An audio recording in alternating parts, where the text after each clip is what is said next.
Thank you, Tisa. Awesome, great. So tonight we're doing mastering creativity for better ideas. And in a moment, I'm just going to get into the session. And like I said, tonight there's a special gift for those remaining to the end. And it's going to be something very interesting and it's once off. So I wanted to get a sense of what we all understand about creativity, because creativity is that particular topic that many people sometimes don't really get. It can be very confusing.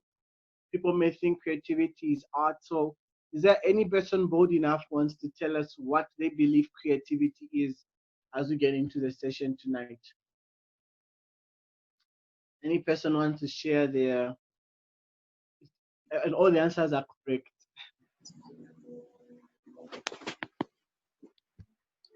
Is that someone trying to come on?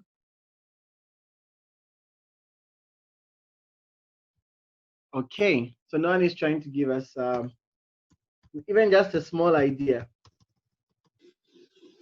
Hello, good evening, everyone. Good evening, Hendrix. Yeah, so basically, from my understanding of creativity, um, let's say I have a shop and we're all selling fritters, but basically there's a way I can market myself in terms of how I want to sell my fritters. Let's say I introduce certain incentives for me to market my product much better. That would enable me to sell those fritters effectively and earn more profits. That's basically creativity. Something different from what your friends are doing, but yeah, under the same tree. Yeah, thank you. Great. Thank you so much for that particular response, Hendrix. We definitely appreciate it. He's brought out an aspect that creativity can distinguish you from people in the same market as you, the same business as you, and that's a very great insight there. So allow me to now get started today with our session.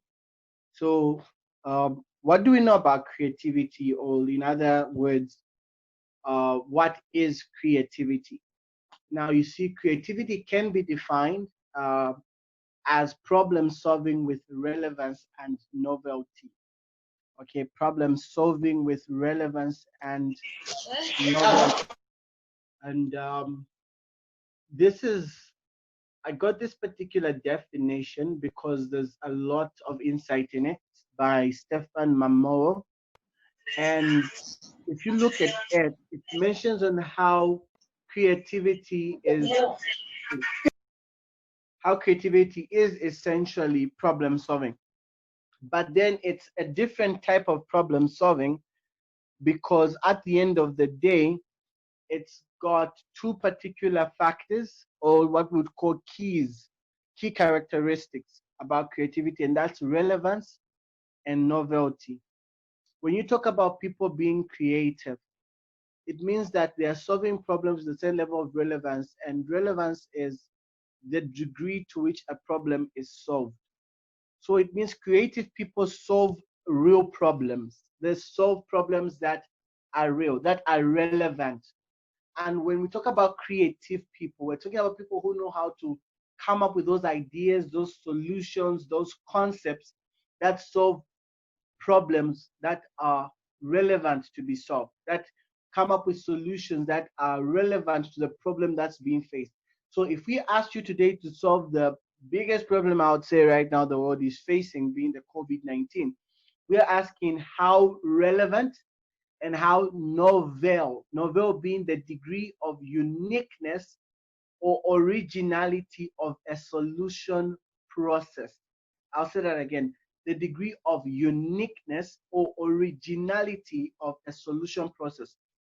So next time somebody asks you about creativity, be able to shine for them, because you're going to know two words that creativity works with: relevance and novelty. Okay, relevance, which I've explained to you, is that degree to which a problem is solved. How relevant is your idea to solving the problem? Whether it's a business idea, it's an idea to do with a church, an idea to do with a party, how relevant is it to solving the actual problem? Then novelties, what's the degree of uniqueness? Like, what Hendrik says, well, how different is it?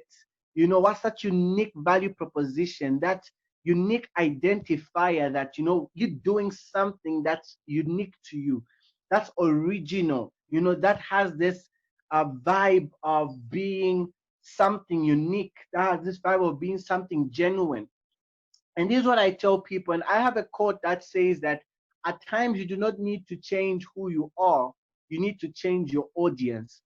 Because if you change who you are, sometimes you rob yourself of that particular originality and that uniqueness.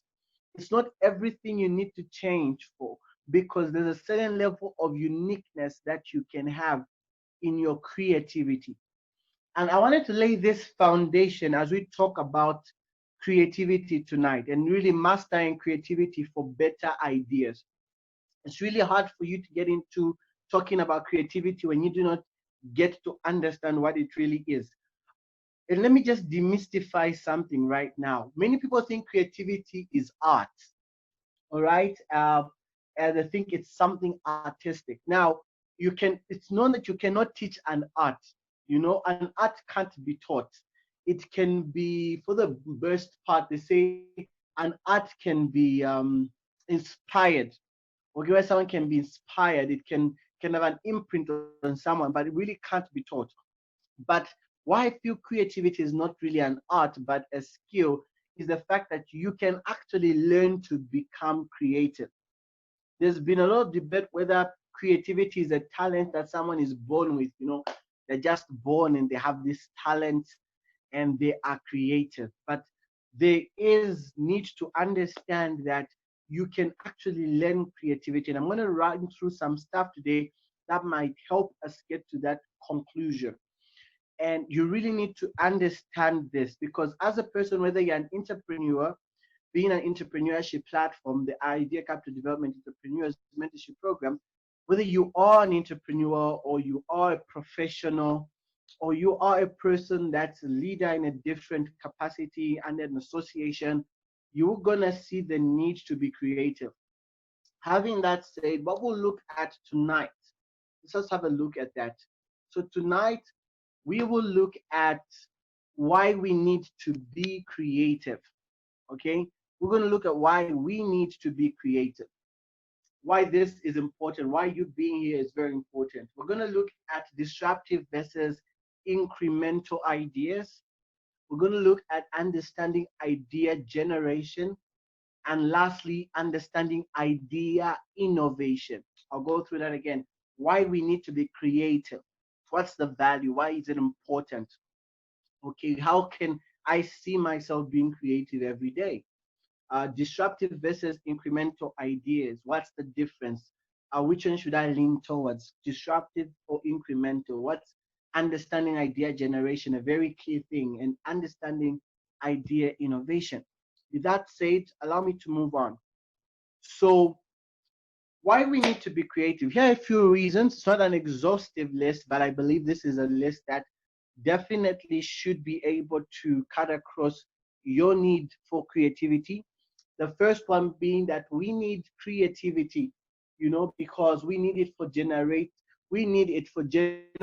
and I meant to put generating ideas. It's not creativity, I mind that typo. I love creativity too much. So we need it for generating ideas.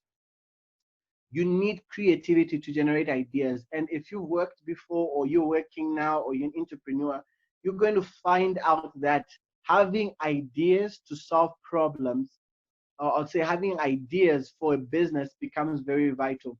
Under ILO, there's a particular course we call GYB, which is Generating Your Business Idea. It's a fundamental course that we train under the SIYB program.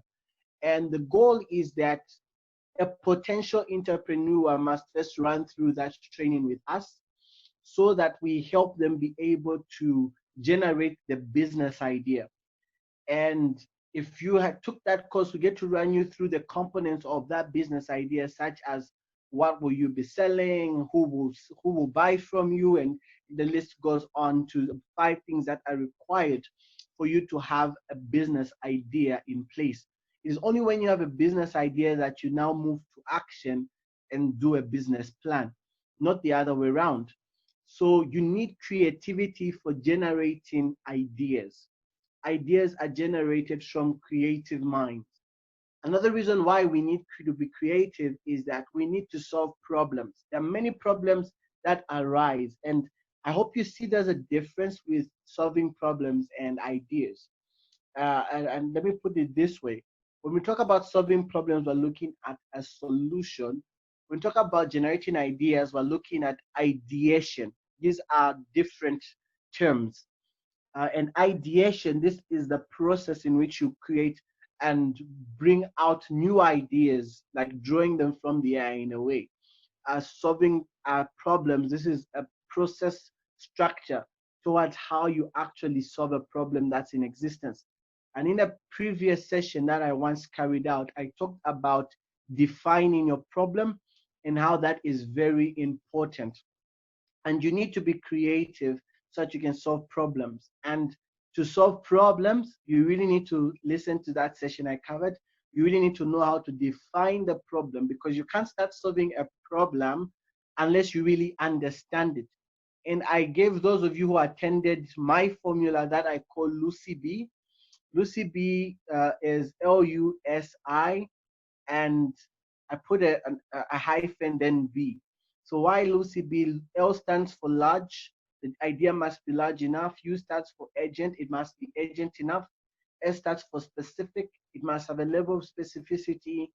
I stands for important, and B stands for beneficial.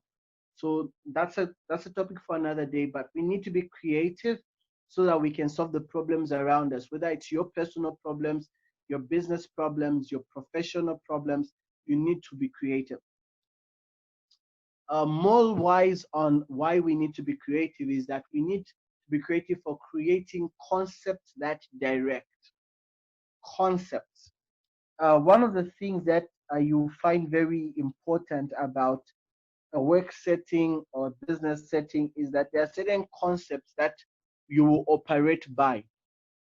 And by having a creative mind, it helps you be able to create those concepts. A concept is more of a statement in a way that has got an underlying value. And you need to be creative to come up with those concepts, those particular statements with value, those particular statements that can direct a company into a certain direction or steer it into a certain direction. And lastly, we need to be creative also for introducing innovation to the world. Today, we celebrate people who've innovated. For example, the person that came up with the wipers on the cars. Those of you who've ever driven in a car and you found that it was rain season, or maybe you're just as a passenger, you saw those wipers that were wiping the screen. That's an innovation patented today, and the people still make money from those wipers. That just goes back and forth, back and forth. And there have been so many great inventions like the telephone that has allowed us to communicate over wide distances, and to the point that we are even able to have this meeting via Zoom. It started with someone with a creative mind, someone who trained their mind to be creative. Because as I would love us to agree here tonight that creativity is a skill that can be taught. And if you become creative, you will be able to bring helpful innovations to the world and to your surrounding. So tonight I'm going to even run you through some games that may challenge your way of thinking and help you become more creative. So if you don't already have a book besides you or a piece of paper and a pen, please get it. It's going to be very helpful when we start running through the questions the games that are going to come next. It will be really nice to get some interaction from everybody. So you may know I might just call out your name and be able to ask you to give us your game responses. So please do that so that we can have a very interactive session. Let's move on to disruptive versus incremental ideas. How many of you have ever heard of the word disruptive? This is a disruptive entrepreneur, or this is disruption into the society. idea is disruptive in nature. Anything to do with disruptive. Anyone come across such a term of late? You've seen it maybe phrased differently. Let me just see you in the text, in the chat boxes. Anybody with a yes on disruptive? Or this is completely new to you?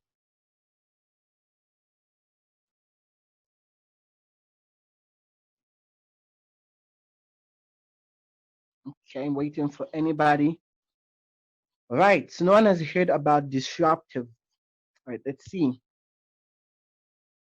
Okay, thank you, Audrey. Audrey has heard about being disruptive.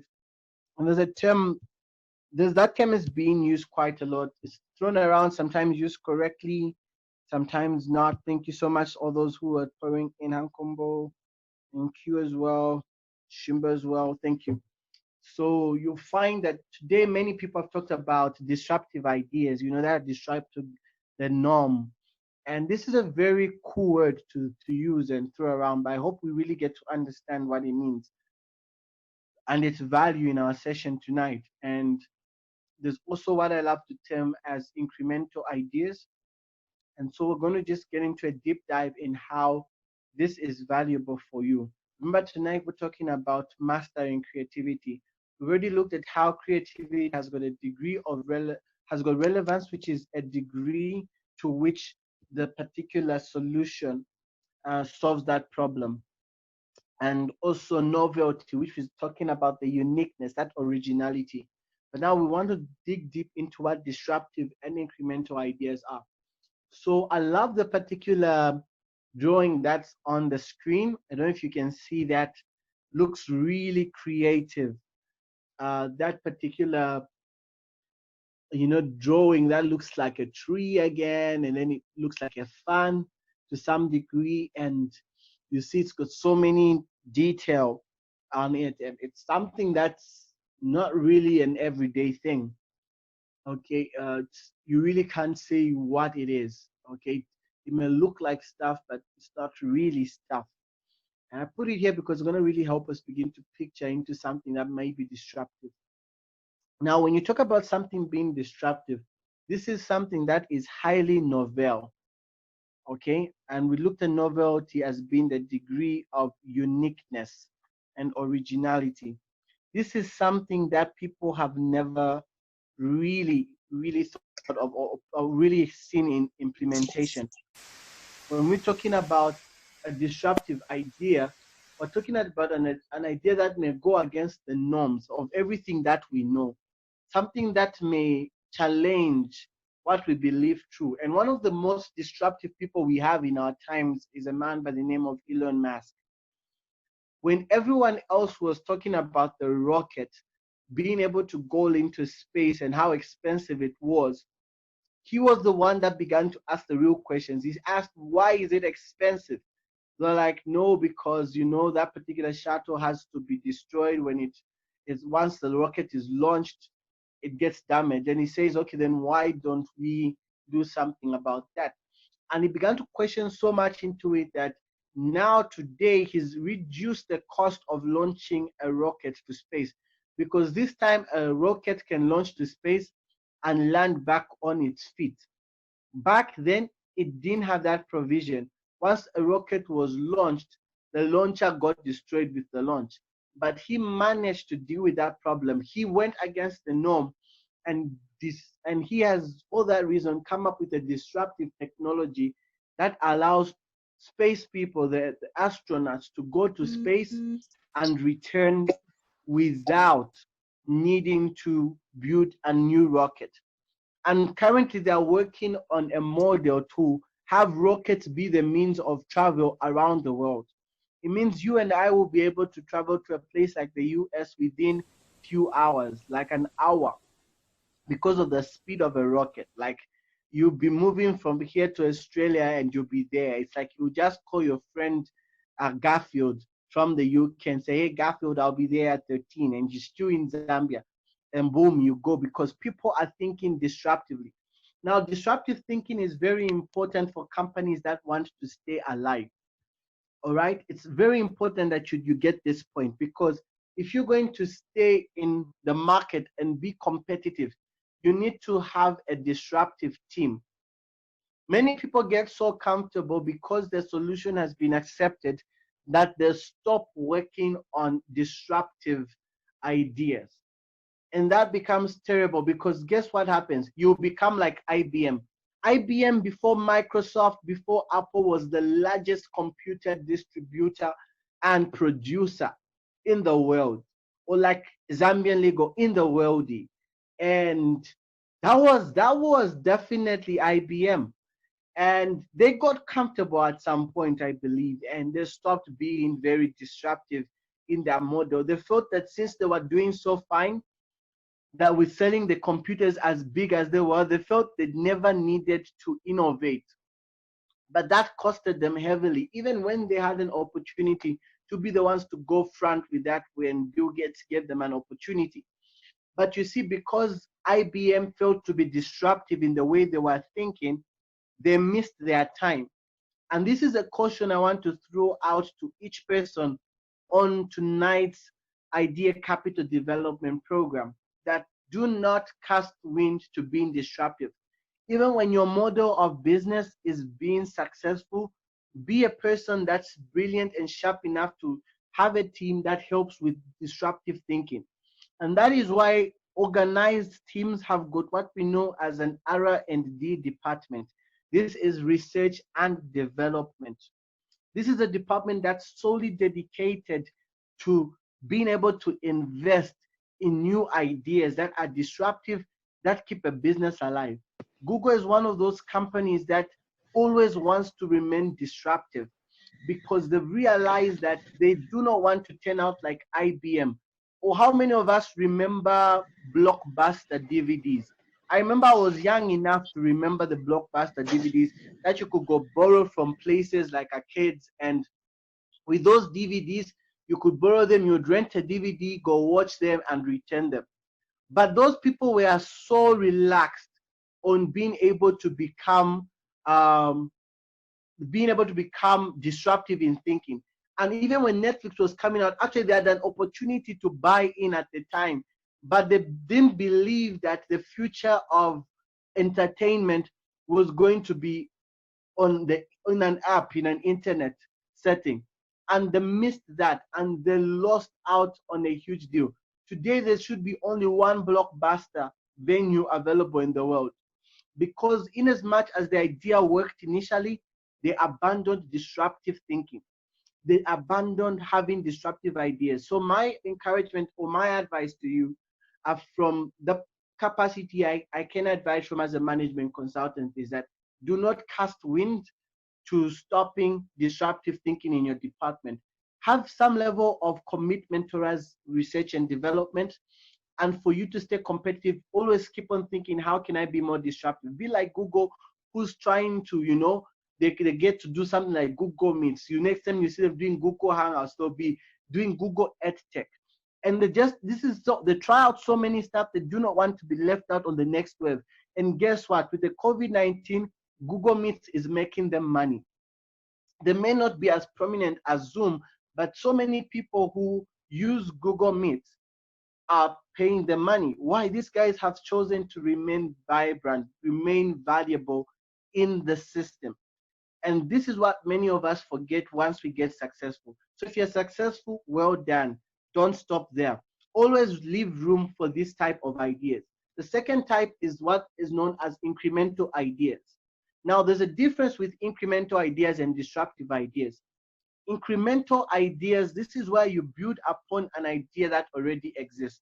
This is an attachment type of ideation.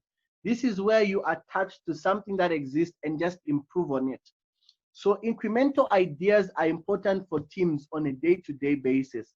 You start with your product with version 1, then your app becomes 2.0, 3.0. The version of Facebook that we're using today is not the same one we started with. Different versions are used as time goes on. Why? It's because you need to be thinking improvement. How do we improve this for us to remain valuable? So there's a difference. Remember, disruptive thinking, this goes against the norm. Blockbuster shifting a whole point to come into a place like Netflix that's online, that's app-based, that's internet-based. They didn't think that it was quite a gap. It was not was not being built upon the initial model. This was a different thing altogether on how to provide entertainment a better way. But incremental models mean that you maintain the base things, but you begin to improve upon it. And that's something that becomes valuable for your day-to-day activities.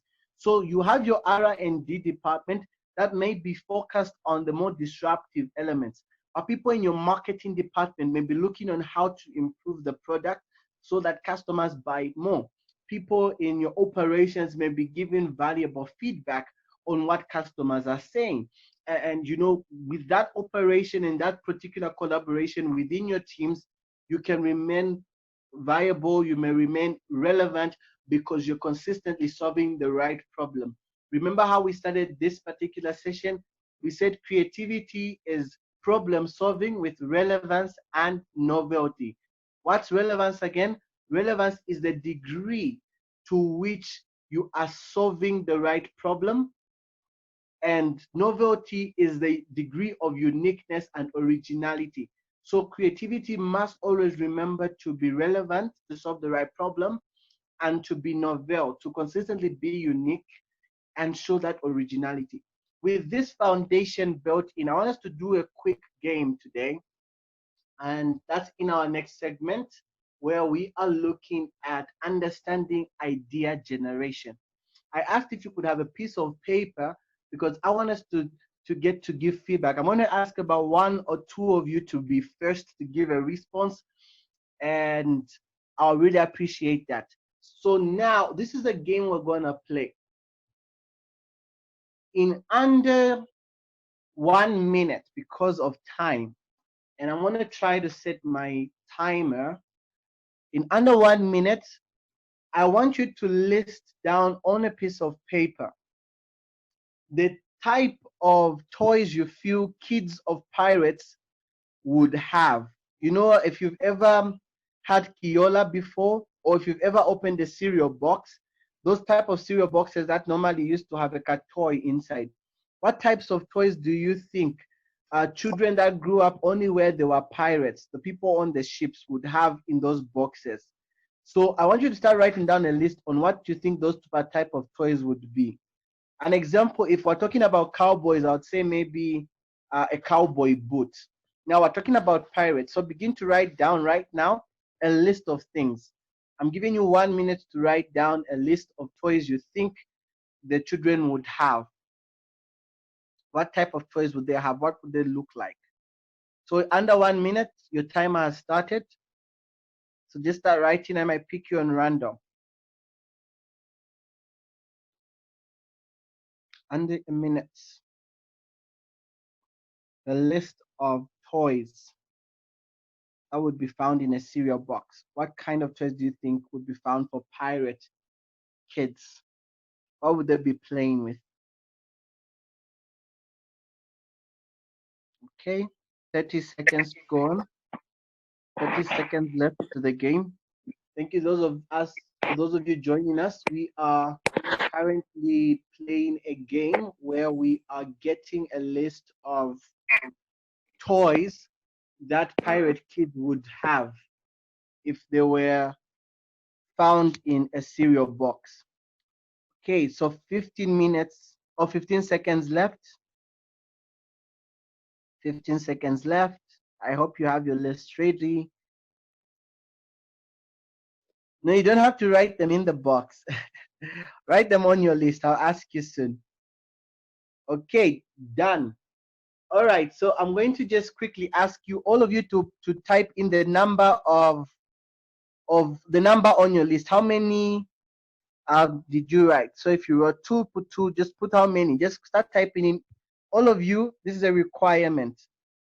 Those of you that were participating, write down how many you're able to write down. Don't feel shy. Let me just see the numbers. Great, I'm seeing different numbers. Some are saying 2, some are saying 4, some say 3, 6 from Tisa. Great, let me see numbers coming in.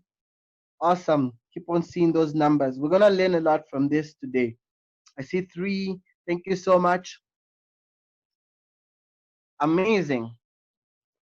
I see 1 from Emmanuel, thank you so much. 3 from Faith, thank you so much. Great. So all of you have been able to do this exercise. I know a few people haven't yet posted. I don't know if they're feeling shy, but it would be really nice to see participation from everyone, so we can learn together on this. Those of you who joined, you're exempted from this one, but you're going to learn from the lessons. All right. So you can see there's already different numbers. Some have 1, others have got 6. Now let me start by demystifying something. Many times when you ask someone, why aren't you having so many ideas? One of the biggest excuses people give is that I don't have enough time.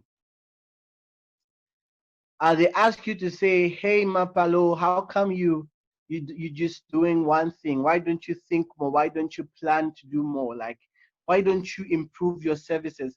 I want to do that, but I'm really busy these days, so I really never have the time to really sit back and think. Now, this exercise, one of the things it should show you is that that's a whole lie, because we've had the same amount of time. It was limited by me. Obviously, I put in the pressure and gave you 1 minute, but you can see time really isn't the problem, because within the same amount of time, we've been able to get different types of responses. So time rarely is the problem when it comes to ideation. Do you know what really is the biggest definer here? And this is something I learned. It's motivation. Depending on how motivated you are going to have ideas. If you're motivated, most of you are excited about this because you know it was a bit fun, so you began to have ideas. And now the next question I'm going to ask you to be able to help us learn something here is, I'm going to start asking you. So Hankombo, can you read the ideas that you put for the toys? You said you did 4. Can you just read them out loud? You can unmute yourself.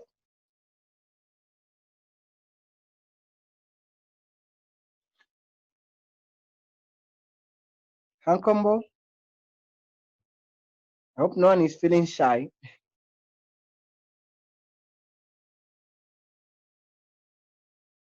Okay, I'm waiting for Hankombo. I'm going to wait to see.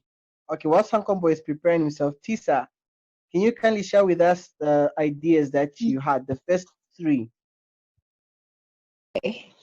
So the first 3 are small pirates and first patches and boots, Captain Boots for pirates. I mean, yeah. Okay, thank you so much. Can I get from, let's see. Oh, I'm back. Just you're back? Yes, yes. So I also had a small boat, a small versus captain, then a sword, then an enemy versus captain, and a few monsters. The first one was what? Small boat. The second one was what? Was the captain. The second one was a captain. Yes. Then the third was a sword. A sword, okay. And then the monster. A what? Then a treasure. Monster. What's the last one? Monster. And then a treasure. A monster. A treasure box. Yes. Monster. In the seas, I've heard of a monster. Yes, a monster. Like, in the seas. Maybe an octopus or something in that line. Okay. Then a treasure box. Yes. Okay, I'm loving this. Thank you so much. Audrey, give us your examples. I want to just share. I want to just teach something from this quickly. Audrey, what did you get for your ideas? Okay, my first idea was a boat, and then the second one was a pilot toy. Then the third one was I don't know why I put fish, but yes, it was there. Like fish, toys of fish. I put fish. Okay, so thank you so much, and I know why you're laughing. So now this is what happens during the ideation process all the time. Normally, when I say to say that we're about to play a game, and I told you that I'm going to ask you to write down the type of toys that the kids for pirates would have in their cereal boxes. As an adult, most of the time you already started thinking fast. Even before I told you time, you already started thinking of the first things you're going to write. So probably the first few minutes, you're going to be very fast. You write boats, and most of you wrote boats. You quickly write pirate, but then something happens. You stop and you start reducing on your speed of answering because you've answered the first ones that you have. Until at some point you just put in something weird, and then you're like, oh, but why not? Why not fish? And before you know it, you start having a spark of ideas. Now I'm gonna go back to Tisa and ask her to tell us the last three she did. She told us the first one that she did. I want her to tell us the last three she did. All right.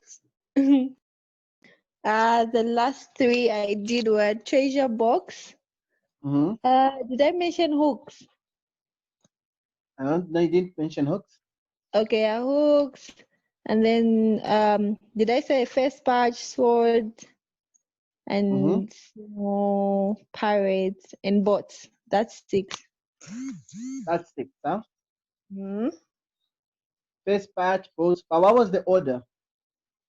The order was treasure box, hooks, bots, swords, this word. Yes, that word. First touch and small pirates were the last. That was the last thing I put. Small pirates. You see what happened there? At some point, you just decided to throw in something, and then what would happen from that point? That you begin to go free range. And some of the people listening to this, for example, Emmanuel, you said you did one. All of a sudden, like, oh, okay, so we could have done that. All of a sudden, you have ideas. How many of you have got more ideas from the ones you had? Let me get some feedback from Emmanuel. And then some other ideas that are just coming to your mind now after you heard some of this. Yeah, certainly. I have now gotten more ideas because I did one because I was not acquainted with the question, or with the question rather.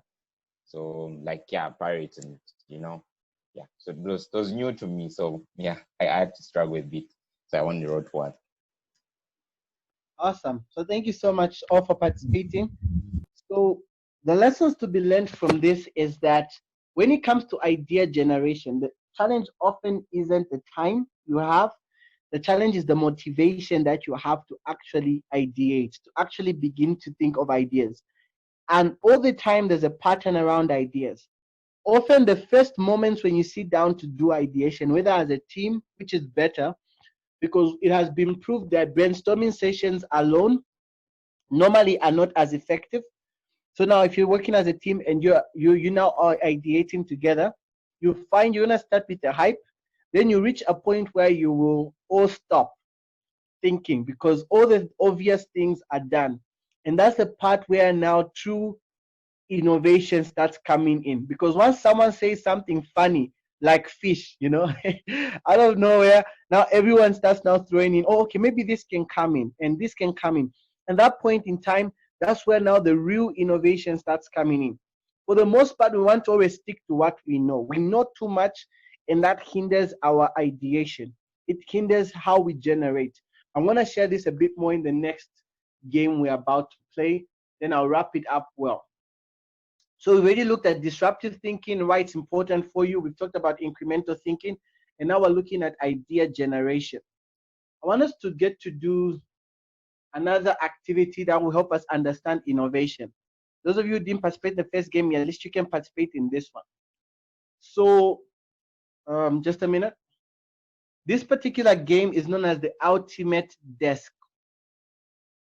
So I want you right now to think of your ideal desk as a CEO, as a president. What would it look like? What would be on that desk? Begin to think about what's your ideal desk like.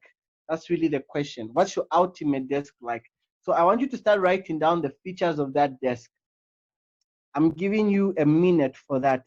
This is your ideal desk. You're the CEO of your company, David's International. It's good to see my friend David in the legend, D3O. Let me get to see what you guys will come up with. So feel free to go ahead and think your ideal desk. So you have 1 minute. So we're down to 50 seconds. ultimate desk?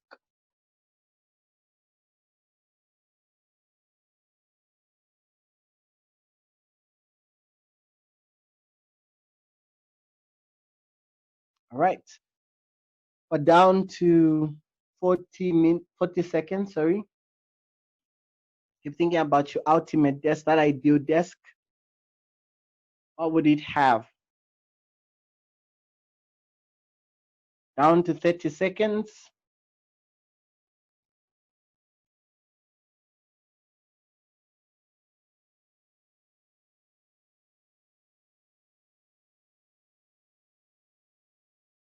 Okay, down to 20 seconds.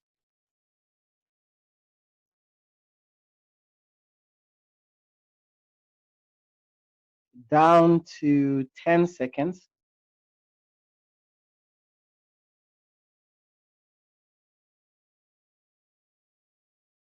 And time. Awesome. So how many of you did your desk have a jacuzzi? If your desk had a jacuzzi, please put on your right hand. Let me just see your hand emoji. Okay, so far nobody. How many of you did your desk have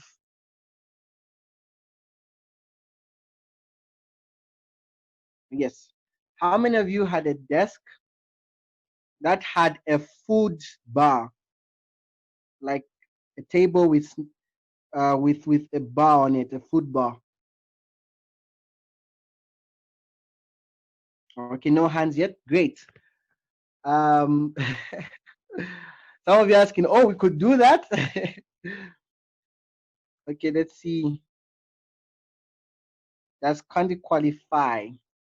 It depends the way it was on your desk exactly. But it's close. Okay. How many of you did your ultimate desk? How many of you had a moving desk? Someone says music box. Thank you so much. How many of you had a desk that was moving? It had wheels and it was moving. Chishimba says, okay, great. Thank you so much. I'm loving the responses here. All right, this is a simple one. How many of you had a desk that had some level of flat surface, like it was a square, a rectangle, a circle? How many of you had a flat desk, a flat surface for your desk? Just lift up your hands as well. Thank you, Hendrix. How many of you, your desk had something flat? Okay, I'm seeing the chat is blowing up. All right. Me. Okay, great. So now, do you know what has happened here? We have been able to look at something that's very critical about. Thank you all for the hands. They can come down. And I want to share with you a very important lesson.